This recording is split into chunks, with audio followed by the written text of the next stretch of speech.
Hello and welcome. I'm John Harrison, Group Product Manager from Symantec Security Technology and Response, here to talk to you about Microsoft Patch Tuesday for August 2009. A busy day in store for IT managers this month as Microsoft issued 9 security bulletins and 1 non-related security advisory.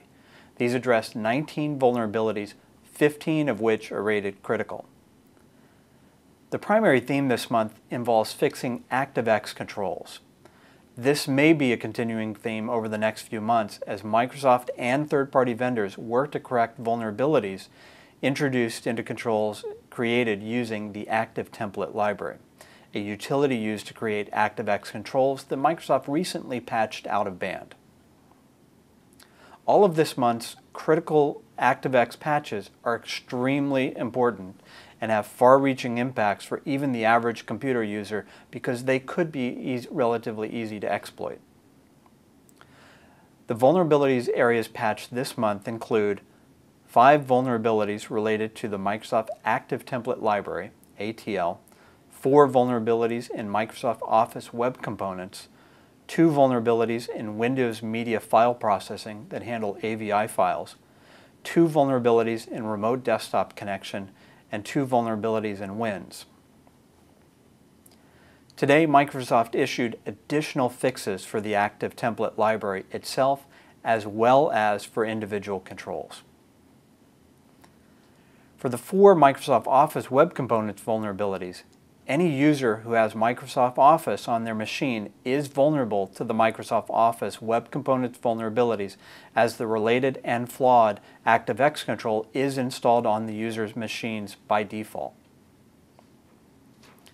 The 2 vulnerabilities in Windows Media File Processing are also rated critical and can be remotely exploited merely by viewing a malicious AVI file. For the Remote Desktop Connection vulnerabilities, every user with Windows XP, SP3, or Vista is susceptible to the Remote Desktop Connection issue. A primary underlying danger with all of this is that most of these vulnerabilities could potentially be exploited simply by getting a user to visit a website that contains malicious content. Through a drive-by download, even simply viewing a legitimate site that's been compromised by an attacker can lead to an exploit of a user's machine via these vulnerabilities. There were 2 critical vulnerabilities addressed this month that will have a greater impact on corporate-level networks, and those are the Windows Internet Name System, WINS, vulnerabilities. Nonetheless, they are very dangerous as an exploit of these at the server level would give an attacker complete system privileges. Symantec strongly encourages users to patch their systems against these vulnerabilities. In addition, enterprises are encouraged to consider implementing an automated patch management solution to help mitigate risk.